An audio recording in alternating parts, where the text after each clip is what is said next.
नमस्कार विद्यार्थी मित्रों, फिजिक्स विषयना આજના વિડિયો લેક્ચરની અંદર આપ દરેક વિદ્યાર્થીઓનું સ્વાગત છે। આજે આપણે જે ટોપિકની વાત કરવાની છે તો તે ટોપિક છે પૃથ્વીનું ચુંબકત્વ। તો આમ ગણી તો થિયોરેટિકલ આખો ટોપિક છે। આ ટોપિકની અંદરથી ઘણી વખત થિયોરેટિકલ પ્રશ્નો છે પૂછાતા હોય છે, બરાબર। થિયરી બેઝ પ્રશ્નો છે આમાંથી બોર્ડની અંદરથી પૂછાતા હોય છે, તથા સાથે સાથે मैथमेटिकल गणतरीओ माटे पण आ टॉपिक कामनो छे, कारण के आगळ आपणे अमुक परिभाषा अमुक एवा शब्दो आवशे, बरोबर, जे समजवाना आवशे, तो एनी माटे पण आ टॉपिक छे खूब ज अगत्यनो छे। तो वात करीए पृथ्वीनुं चुंबकत्व। हवे आगळ आपणे चौथा चेप्टरनी अंदर भणी गया के पृथ्वीने पण पोतानुं चुंबकत्व छे, बरोबर। पृथ्वी पण एक चुंबक तरीके वर्ते छे, એટલા માટે જ આપણે ચુંબકીય સોય છે એને કોઈ પણ જગ્યાએ મુક્ત રીતે રાખી तो ये हमेशा उत्तर ने दक्षिण दिशा में स्थिर थशे। एनुं कारण शुं छे के पृथ्वीना चुंबकत्वने कारणे एनी पर जे बळ लागे छे अने एना कारणे उत्तर दक्षिण दिशा में स्थिर थाय छे। हवे आ पृथ्वीनुं चुंबकत्व पहेला तेनुं मूल्य केटલું છે तो એ मूल्य આપણે યાદ રાખશું કે 3.6 × 10⁻5 ટેસ્લા, એટલે કે 10⁻5 ટેસ્લાના ક્રમનું છે, તો જે આપણે આગળ આવી ગયું છે। હવે प्रश्न एवो थाय के आ पृथ्वी से एनी अंदर चुंबकत्व कई रीते उद्भव्युं छे, बराबर। पृथ्वी कई रीते चुंबक से तरीके पृथ्वी से वर्ती छे। तो पहला एवुं मानवामां आवतुं हतुं के भाई पृथ्वी से एनो जे केंद्रीय भाग छे जेनी आजुबाजु पृथ्वी जे अक्षनी आजुबाजु पृथ्वी से भ्रमण करे छे, तो एना ई केंद्रीय भाग आगळ छे ए मोटुं जबर गजिया चुंबक आवेલું છે અને गजिया चुंबकने कारणे पृथ्वी चुंबक तरीके वर्ते छे एवुं पहेला मानवामां आवतुं, पण हकीकतमां एवुं छे नहीं। एवुं कोई गजियो चुंबक कई पृथ्वीना पेटाळमां नथी के जेना कारणे पृथ्वी चुंबक तरीके वर्ते, बराबर। तो हवे एनुं साचुं कारण शुं छे, बराबर। पृथ्वी चुंबक तरीके वर्ते छे तो एनुं साचुं कारण शुं छे? तो मित्रों साचुं कारण एनुं एवुं छे के भाई पृथ्वी से आपने खबर छे पृथ्वीनी अंदर पेटाळनी अंदर घणी बधी खनिजो आवेली छे, बराबर। पृथ्वीना जे गर्भ भाग छे जे पेटाळनी अंदर जे गर्भ भाग आवेलो होय छे, बराबर, कोर, तो एनी अंदर घणी बधी छे खनिजो आवेली होय छे, जेनी अंदर आ आयर्न એટલે કે લોખંડ અને આ નિકલની ખનિજો પણ અંદર આવેલી હોય છે। આગળ આપણે આવશે કે ચુંબક કઈ રીતે બનાવી શકાય, બરાબર। તો એમાં આપણે આયર્ન અને નિકલની વાત કરીશું। તો આ આયર્ન અને નિકલના જે ટુકડાઓ છે એની ખનિજના ટુકડાઓ છે। अब पृथ्वी आपने खबर है गोल गोल गोल गोल भ्रमण करे छे, पृथ्वीनी भ्रमण अक्षनी आजुबाजु से गोल गोल फरे छे। अब थाय छे शुं के ज्यारे पृथ्वी गोल गोल फरे छे त्यारे जे ओला पृथ्वीनी पेटाळनी अंदर, बराबर, जे आयनीकृत जे आवा खनिजो એટલે કે લોખંડ અને નિકલ જેવી ખનિજો જે આવેલી હોય છે પીગળિત અવસ્થામાં, પીગાળેલી અવસ્થામાં, તો એ જે ખનિજો છે એ પણ સાથે સાથે ફરે છે। अब आपने खबर है कि आज निकल और आयर्न, बराबर, ये धातुओं से, तो धातु से भ्रमण करशे એટલે विद्युत प्रवाहનું निर्माण થાય છે। એના કારણે શેનું નિર્માણ થાય? વિદ્યુત પ્રવાહ। હવે આપણે ચોથા ચેપ્ટરની અંદર ભણી ગયા કે જ્યારે વિદ્યુત કોઈ વાહક તારમાંથી વિદ્યુત પ્રવાહ પસાર થતો હોય તો એની આજુબાજુ શું ઉત્પન્ન થાય છે? ચુંબકીય ક્ષેત્ર ઉત્પન્ન થાય છે। तो आ रीते पृथ्वीना पेटाळनी अंदर पण आ आयर्न એટલે કે લોખંડ અને નિકલના કારણે જે પ્રવાહ રચાય છે એ પ્રવાહને કારણે પૃથ્વી એક ચુંબક તરીકે વર્તે છે। આ એનો સાચો ખ્યાલ છે મિત્રો, ખ્યાલ આવે છે શા માટે પૃથ્વી એક ચુંબકની જેમ વર્તે છે? તેનું સાચું કારણ એ છે કે ભાઈ પૃથ્વીના પેટાળની અંદર આવી જે આયર્ન એટલે કે લોખંડ અને નિકલની જે ધાતુઓ આવેલી હોય છે પીગળિત અવસ્થામાં, बराबर, ये पृथ्वी जे रीते भ्रमण करे छे तेनी साथे ए पण एनी अंदर भ्रमण करती होय छे अने एना कारणे प्रवाहनुं निर्माण थाय छे अने विद्युत प्रवाहना कारणे एनी आजुबाजु शुं उत्पन्न थाय छे? चुंबकीय क्षेत्र उत्पन्न थाय छे, बराबर। तो हवे आ जे असर छे, बराबर, एना कारणे जे चुंबकीय क्षेत्र उत्पन्न थाय छे ई जे असर छे एने शुं नाम आपवामां आवे छे? डायनेमो असर तरीके ओळखवामां आवे छे। हवे આપણે વાત કરીએ પૃથ્વીના જુદા જુદા અક્ષો और એની ભૌગોલિક અક્ષ, ભૂચુંબકીય અક્ષ। તો એની માટે આપણે એનું એક મોડેલ જોઈએ। તો આપણે પૃથ્વી છે એનો ગોળો આપણે લઈએ એની અંદર આપણે એની જુદી જુદી અક્ષો કઈ રીતે દર્શાવાય, બરાબર। તો સૌપ્રથમ દાખલા તરીકે આ એક પૃથ્વી છે. હવે પૃથ્વી છે કોઈ એક અક્ષની આજુબાજુ છે ભ્રમણ કરતી હોય છે. તો આપણે કહું છે પૃથ્વી પોતાની ધરીની આસપાસ પણ પરિભ્રમણ કરે છે. તો ધારો કે આ એક કોઈ એક અક્ષ આપણે લઈએ, એના કેન્દ્રમાંથી પસાર થતી હોય એવી કોઈ એક અક્ષ, એના કેન્દ્રમાંથી પસાર થતી હોય એ કોઈ આપણે અક્ષ લીધી. આ જે અક્ષ છે એની આજુબાજુ આ રીતે પૃથ્વી છે એ ભ્રમણ કરતી હોય છે, જેને એનું ધરી ભ્રમણ કહેવામાં આવે છે. તો આ જે અક્ષ છે એને ભૌગોલિક અક્ષ એવું નામ આપવામાં આવે છે. ભૌગોલિક અક્ષ. બરાબર. આપણે બે પ્રકારની અક્ષ જોવાની છે, એક ભૌગોલિક અક્ષ અને એક ચુંબકીય અક્ષ એટલે કે મેગ્નેટિક અક્ષ. બરાબર. તો ભૌગોલિક અક્ષ કોને કહેવાય? તો જે અક્ષને અનુલક્ષીને પૃથ્વી છે પરિભ્રમણ કરતી હોય એ અક્ષને એની ભૌગોલિક અક્ષ એવું નામ આપવામાં આવે છે. હવે આપણે એવું ધારીએ કે ધારો કે પૃથ્વી છે એની અંદર એક મોટું ચુંબક છે, પૃથ્વી ચુંબક તરીકે વર્તે છે. તો જ્યારે આપણે મેગ્નેટિક નીડલ એટલે કે ચુંબકીય સોયને મુક્ત રીતે ભ્રમણ કરાવી તો ત્યારે એ હંમેશા નોર્થ અને સાઉથ ની અંદર કેમ થઈ થાય છે? તો દાખલા તરીકે આપણે ચુંબક લઈએ.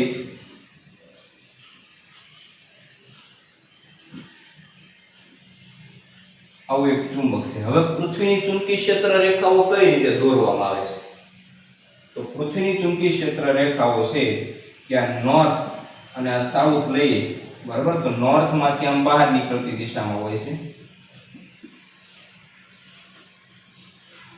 અને સાઉથ ની અંદર દાખલ થતી હોય છે, બરાબર. આપણે અહીં બે અક્ષની વાત કરવાની છે, એક ભૌગોલિક અક્ષ અને એક ચુંબકીય અક્ષ. પહેલા આપણે જે દોર્યા આ ભૌગોલિક અક્ષ છે, બરાબર. એને આપણે શું નામ આપીએ છીએ? ભૌગોલિક અક્ષ. ભૌગોલિક અક્ષ ઉપર એના બે જે ધ્રુવ આવેલા હોય છે, એક જે ધ્રુવ હોય છે નોર્થ હોય છે અને એક જે ધ્રુવ હોય છે સાઉથ હોય છે. આ બાજુ નોર્થ હોય છે, બરાબર. અને ભૌગોલિક છે એટલે એને આપણે NG વડે દર્શાવશું. G નો મતલબ થાય છે જીઓગ્રાફિકલ. જીઓગ્રાફિકલ ઇંગ્લિશ નામ છે, ગુજરાતીમાં કહેવું તો ભૌગોલિક. તો ભૌગોલિક ઉત્તર ધ્રુવ આને શું કહેવાય? ભૌગોલિક ઉત્તર ધ્રુવ એટલે આપણે NG વડે દર્શાવશું. અને ભૌગોલિક દક્ષિણ ધ્રુવ જેને આપણે SG વડે દર્શાવશું, બરાબર. જીઓગ્રાફિકલ સાઉથ પોલ એટલે કે ભૌગોલિક દક્ષિણ ધ્રુવ જેને આપણે SG વડે દર્શાવશું. હવે આપણે દાખલા તરીકે એની ચુંબકીય ક્ષેત્ર રેખાઓ દોરી. પૃથ્વીની ચુંબકીય ક્ષેત્ર રેખાઓ આવી રીતે દોરવામાં આવશે કે અહીંથી નોર્થ માંથી બહાર નીકળશે, બરાબર. અહીંથી ચુંબકીય ક્ષેત્ર રેખા બહાર નીકળશે અને અહીંથી ફરી નામ સાઉથ ની અંદર દાખલ થતી છે. આ પ્રકારની ચુંબકીય ક્ષેત્ર રેખાઓ હોય છે, બરાબર. અને આ જે ચુંબકમાંથી પસાર થતી અક્ષ જે છે એને આપણે એની ચુંબકીય અક્ષ કહીએ છીએ. આજે આપણે કાલ્પનિક ચુંબક લીધું, આવું કોઈ ચુંબક છે નહીં પૃથ્વીની અંદર, બરાબર. પણ એનું ચુંબકત્વ છે એટલે એને સાઉથ અને નોર્થ પોલ તો હોવાના. પૃથ્વીને પોતાનું ચુંબકત્વ છે એટલે સાઉથ અને નોર્થ ધ્રુવો તો એને હોવાના. તો એની માટે આપણે એક ચુંબક લીધું. તો આ જે ચુંબકમાંથી પસાર થતી કાલ્પનિક ચુંબકમાંથી પસાર થતી જે અક્ષ છે એને નામ આપવામાં આવે છે ચુંબકીય અક્ષ. એને કઈ અક્ષ કહેવામાં આવે છે? ચુંબકીય અક્ષ, બરાબર. આજે મેં દોરી છે ડોટેડ લાઈન વડે, બરાબર. તો એની કઈ અક્ષ છે? ચુંબકીય અક્ષ. બીજી વાત કરીએ કે ભૌગોલિક અક્ષ અને ચુંબકીય અક્ષ, બરાબર. ભૌગોલિક એટલે કે જીઓગ્રાફિકલ અક્ષ ઇંગ્લિશમાં કેવું હોય તો જીઓગ્રાફિકલ એક્સિસ, બરાબર. એને કહેવામાં આવે છે જીઓગ્રાફિકલ એક્સિસ. અને ચુંબકીય અક્ષ એટલે કે મેગ્નેટિક એક્સિસ. તો આ બંને અમુક ડિગ્રીના ખૂણે છે નમેલી હોય છે અને એ ખૂણો આપણને આપ્યો છે 11.3. એટલે આ બંને વચ્ચેનો જે એંગલ છે કેટલો હોય છે? 11.3 ડિગ્રી, બરાબર. યાદ રાખજો, ઘણી વખત વૈકલ્પિક પ્રશ્નમાં છે પૂછવામાં આવે છે કે ભાઈ પૃથ્વીના ભૌગોલિક અક્ષ અને ચુંબકીય અક્ષ વચ્ચેનો ખૂણો કેટલો છે, અથવા તો એ બંને અક્ષો એકબીજાથી કેટલા ખૂણે નમેલી હોય છે.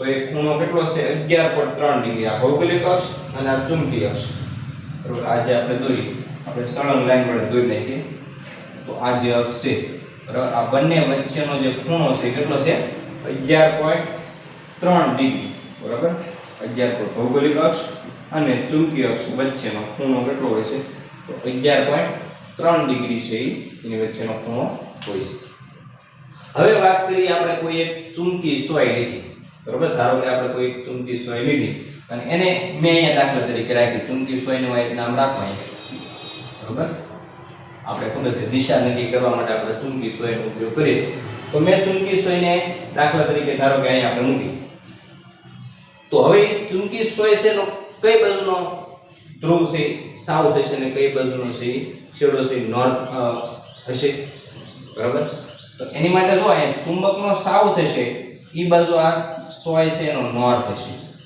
શું છે નોર્થ હશે કારણ કે નોર્થ અને સાઉથ વચ્ચે જ આકર્ષણ થાય નોર્થ નોર્થ વચ્ચે અપાકર્ષણ થાય એટલે સાઉથ બાજુ સાઉથ ની હોય મેગ્નેટિક નીડલ એટલે કે ચુંબકીય સોયનો આ સાઉથ ની સામે કયો હશે નોર્થ હશે અને આ વિરુદ્ધ સાઈડ એ કયો હશે તો સાઉથ હશે બરાબર હું ચુંબકીય સોયની વાત કરું છું કે ચુંબકીય સોયનો આ બાજુનો છેડો નોર્થ હશે આ બાજુનો છેડો સાઉથ હશે તો જે બાજુ ચુંબકીય સોયનો નીચે તરફનો છેડો છે નોર્થ હોય બરાબર ચુંબકીય સોયનો નીચે તરફનો છેડો જ્યાં નોર્થ હોય ઈ જે ધ્રુવ છે એને મેગ્નેટિક નોર્થ કહેવામાં આવે છે એટલે આને આપણે NM એવું નામ આપશું NM મેગ્નેટિક નોર્થ ચુંબકીય ઉત્તર ધ્રુવ આને ચુંબકીય ઉત્તર ધ્રુવ કહેવામાં આવે છે આ જે ધ્રુવ છે એને કયો ધ્રુવ કહેવામાં આવે છે ચુંબકીય ઉત્તર ધ્રુવ હવે દાખલા તરીકે મેં ચુંબકીય સોયને અહીંયા રાખી તો શું થશે તો આ નોર્થ છે ચુંબકનો આપણે જે એક ચુંબક ધારેલો છે બરોબર તો એ ચુંબક જે છે એનો નોર્થની નજીકનો છેડો છે આ ચુંબકીય સોયનો કયો હશે સાઉથ હશે અને એની વિરુદ્ધ સાઈડનો કયો હશે નોર્થ હશે આ નજીકનો છેડો જે છે તો એ ધ્રુવ આ છે એટલે આ ધ્રુવને આપણે શું નામ આપશું મેગ્નેટિક સાઉથ એટલે SM હવે એને આપણે શાના વડે દર્શાવશું SM વડે SM નો મતલબ થાય છે મેગ્નેટિક સાઉથ બરોબર તમારી ચોપડીની અંદર અહીંયા મેગ્નેટિક નોર્થ અને મેગ્નેટિક સાઉથ એવું આપેલું છે બરોબર હવે આપણે થાય કે અહીંયા તો સાઉથ છે તો અહીંયા સાઉથ ન હોવું જોઈએ પણ સાઉથ ની સામે છે સોયનો કયો હોય નોર્થ હોય અને સોયનો જે છેડો છે એ પ્રમાણે આપણે એના નામ આપશું બરોબર એટલે આને મેગ્નેટિક નોર્થ કહેવામાં આવે છે આ ધ્રુવને અને આ ધ્રુવને મેગ્નેટિક સાઉથ એટલે મેગ્નેટિક દક્ષિણ બરોબર ચુંબકીય દક્ષિણ ધ્રુવ હવે આપણે જોઈએ તો અહીંયા જીઓગ્રાફિકલ નોર્થ એટલે કે ભૌગોલિક ઉત્તર ધ્રુવ અને આ ચુંબકીય ઉત્તર ધ્રુવ તો એ બંને કેટલા ડિગ્રીના ખૂણે 11.3 ડિગ્રીના ખૂણે છે નમેલા હોય છે ખ્યાલ આવે છે આ છે ભૌગોલિક ઉત્તર ધ્રુવ બરોબર જે આપણે એની ભૌગોલિક જે એની સમિતિ છે એના આધારે આપણે કહીએ પૃથ્વીની બરોબર તો ઈ આ ઉત્તર ધ્રુવ છે પણ રિયલમાં ચુંબકનો ઉત્તર ધ્રુવ છે એ ભૌગોલિક ઉત્તર ધ્રુવ ઉપર નથી આવેલો એની કરતા થોડોક નમેલો છે 11.3 ડિગ્રી બરોબર તો આને આપણે ચુંબકીય ઉત્તર ધ્રુવ કહીશું એવી રીતે અને ચુંબકીય દક્ષિણ ધ્રુવ તો આ બંને વચ્ચેનો એંગલ પણ 11.3 ડિગ્રી થશે બરોબર ભૌગોલિક દક્ષિણ ધ્રુવ અને ચુંબકીય દક્ષિણ ધ્રુવ એ બંને વચ્ચેનો ખૂણો પણ કેટલો થાય છે 11.3 ડિગ્રી તો આ રીતે આપણે વાત કરી ભૌગોલિક ઉત્તર ધ્રુવ ભૌગોલિક દક્ષિણ ધ્રુવ ચુંબકીય ઉત્તર ધ્રુવ અને ચુંબકીય દક્ષિણ ધ્રુવ ખ્યાલ આવ્યો ચારે ચાર ધ્રુવો વિશે બરોબર તો આ આકૃતિના આધારે આપણે ચારે ચાર ધ્રુવો છે મેળવી શકીએ છીએ હવે વાત કરીએ વિષુવવૃત્ત તો સૌપ્રથમ ભૌગોલિક વિષુવવૃત્ત પણ બે આવશે તો ચુંબકીય ધ્રુવ જેમ બે અલગ અલગ આવ્યા કે ભૌગોલિક અને ચુંબકીય તો એમ વિષુવવૃત્ત પણ બે આવશે વિષુવવૃત્ત કઈ રીતે મેળવાય તો આ જે ભૌગોલિક અક્ષ છે એને હું લંબ દોરું તો ભૌગોલિક અક્ષને જે લંબ અક્ષ હોય એને વિષુવ રેખા કહેવામાં આવે છે તો ભૌગોલિક અક્ષ છે એને લંબ હું દોરું એટલે આ નામ આવશે બરોબર તો આમાંથી જે પસાર થતી અક્ષ છે બરોબર એને કહેવામાં આવે છે ભૌગોલિક વિષુવવૃત્ત આ જે છે શું છે ભૌગોલિક વિષુવવૃત્ત બરોબર ભૌગોલિક વિષુવવૃત્ત કોને કહેવાય? તો ભૌગોલિક અક્ષને જે લંબ અક્ષ છે, બરાબર, એને કહેવામાં આવશે ભૌગોલિક વિષુવવૃત્ત. એમાંથી જે પસાર થતું સમતલ છે એને ભૌગોલિક વિષુવવૃત્ત કહેશું. એટલે આ બંને છે એ ભૌગોલિક ધ્રુવો થશે એના. બરાબર, આ ધ્રુવ આ ભૌગોલિક વિષુવવૃત્ત કહેવામાં આવે છે. બરાબર, આ જે અક્ષ છે એને આપણે ભૌગોલિક. તો એવી રીતે ચુંબકી પણ વિષુવવૃત્ત આવશે. તો જેમ ભૌગોલિક વિષુવવૃત્ત છે એમ ચુંબકી વિષુવવૃત્ત પણ આવશે. તો ચુંબકી વિષુવવૃત્ત કોને કહેવામાં આવે છે? બરાબર, ચુંબકી વિષુવરેખા પહેલા તો કોને કહેવામાં આવે છે? તો એની માટે શું કરવાનું? તો આમાં પણ આપણે લંબ જ દોરવાનું છે, પણ આમાં કોને લંબ દોરશું? તો એની જે ચુંબકી અક્ષ છે એને જે લંબ દોરવામાં આવે. બરાબર, એટલે આ રીતે આમ લંબ દોરવું. તો આમાંથી જે પસાર થતું સમતલ છે, બરાબર, એને ચુંબકી વિષુવવૃત્ત કહેવામાં આવે છે. આ જે છે એને શું કહીશું આપણે? ચુંબકીય વિષુવવૃત્ત. ભૌગોલિક વિષુવવૃત્ત અને ચુંબકીય વિષુવવૃત્ત. જેમ ભૌગોલિક અક્ષ અને ચુંબકીય અક્ષ, એમ ભૌગોલિક વિષુવવૃત્ત અને ચુંબકીય વિષુવવૃત્ત. ટૂંકમાં લંબ દોરો. ભૌગોલિક જે અક્ષ હોય એને લંબ દોરો. તો અક્ષને લંબ દોરશો એટલે તમને વિષુવવૃત્ત છે એ મળે છે. ભૌગોલિક અક્ષને લંબ દોરો તો ભૌગોલિક વિષુવવૃત્ત, ચુંબકીય અક્ષને લંબ દોરો તો ચુંબકીય વિષુવવૃત્ત છે આપણને મળે છે. તો આ રીતે ભૌગોલિક વિષુવવૃત્ત અને ભૂચુંબકીય વિષુવવૃત્ત અથવા તો ચુંબકીય વિષુવવૃત્ત પણ એને કહેવામાં આવે છે. તો આ રીતે વિષુવવૃત્તની વાત કરી આપણે. ત્યારબાદ આપણે થોડીક આંકડાકીય માહિતી પણ યાદ રાખવાની છે કે એનો જે ચુંબકીય ઉત્તર ધ્રુવ છે, આ જે છે એને ચુંબકીય ઉત્તર ધ્રુવ કહેવામાં આવે છે. તો આ ચુંબકીય ઉત્તર ધ્રુવ છે એ 79.74 ડિગ્રી, બરાબર, 79.74 ડિગ્રી નોર્થ અક્ષાંશ અને 71.8 ડિગ્રી પશ્ચિમ રેખાંશ પર ઉત્તર કેનેડામાં આવેલો છે. તો જ્યાં અત્યારે હાલનું ઉત્તર કેનેડા જ્યાં આવેલું છે, બરોબર, ઉત્તર કેનેડા ક્યાં આવેલું છે? તો 79.74 ડિગ્રી નોર્થ અક્ષાંશ અને 71.8 ડિગ્રી પશ્ચિમ રેખાંશ ઉપર જે ઉત્તર કેનેડા આવેલું છે ત્યાં શું આવેલો છે? ચુંબકીય ઉત્તર ધ્રુવ આવેલો છે. તો ચુંબકીય ઉત્તર ધ્રુવનું સ્થાન તો 79.74 ડિગ્રી નોર્થ અક્ષાંશ અને 71.8 ડિગ્રી પશ્ચિમ રેખાંશ ઉપર. ત્યારબાદ ચુંબકી દક્ષિણ ધ્રુવ. ચુંબકી દક્ષિણ ધ્રુવ ક્યાં આવેલું છે? તો ચુંબકી દક્ષિણ ધ્રુવ છે 79.74 ડિગ્રી દક્ષિણ અક્ષાંશ, એસ અક્ષાંશ એટલે કે દક્ષિણ અક્ષાંશ, અને 180.22 ડિગ્રી પૂર્વ રેખાંશ પર જ્યાં એન્ટાર્કટિકા આવેલું છે, બરાબર, તો ત્યાં આ ચુંબકીય દક્ષિણ ધ્રુવ છે આવેલો છે. બરાબર, તો આ રીતે ચુંબકીય ઉત્તર ધ્રુવ અને ચુંબકીય દક્ષિણ ધ્રુવના સ્થાન તો ઘણી વખત છે વૈકલ્પિક પ્રશ્નોમાં પૂછવામાં આવે. તો યાદ રાખશો આપણે આંકડાકીય માહિતી. બરાબર, અક્ષાંશ ઉપર ક્યાં આવેલું છે અને રેખાંશ ઉપર ક્યાં આવેલું છે બંને યાદ રાખશો ને સ્થળના નામ પણ યાદ રાખશો. ચુંબકીય ઉત્તર ધ્રુવ છે ઉત્તર કેનેડામાં આવેલો છે અને ચુંબકીય દક્ષિણ ધ્રુવ છે એન્ટાર્કટિકામાં આવેલો છે, જે ખંડ છે એન્ટાર્કટિકા. બરાબર, તો આ રીતે આપણે પૃથ્વીનું ચુંબકત્વ વિશે છે એટલી બાબત છે યાદ રાખવાની છે. આના આધારે આપણે કેટલાક શબ્દો છે સમજવાના છે, કેટલાક એંગલ, બરાબર, મેગ્નેટિક ડીપ એંગલ છે, બરાબર,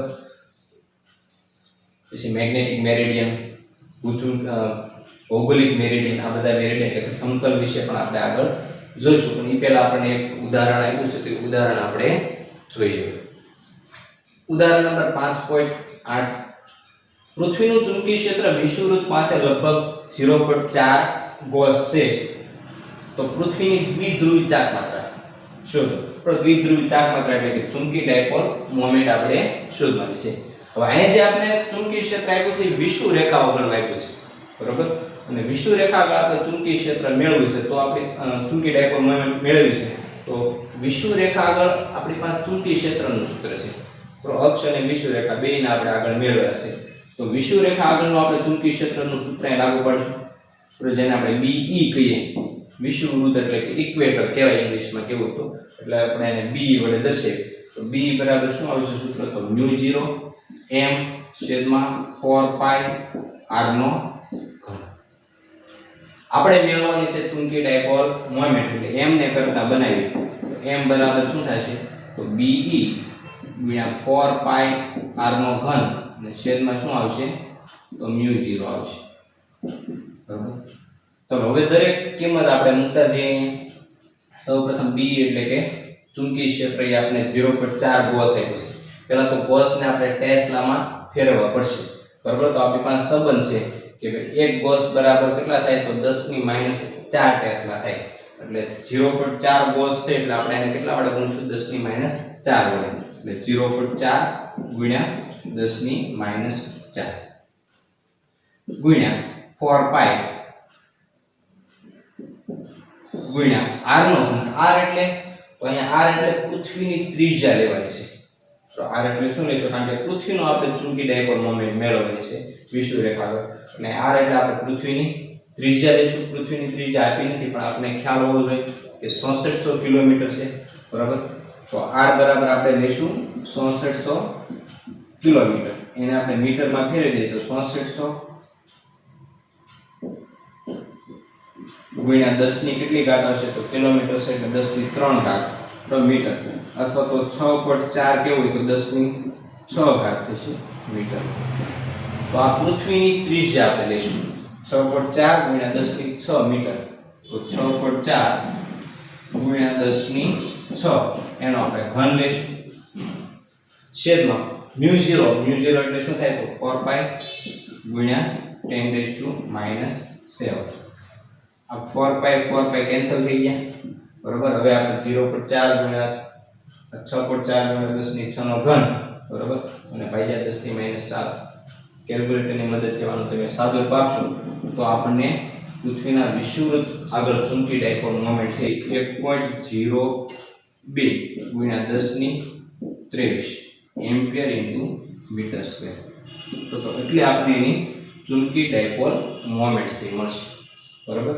તો આ રીતે પૃથ્વીના વિષુવવૃત્ત આગળ ની ચુંબકીય ડાયપોલ મોમેન્ટ છે લગભગ 10⁻23 એમ્પિયર ઇન્ટુ મીટર સ્ક્વેર ના ક્રમની મળશે। ચાલો અહીંયા સુધી રાખીએ છીએ।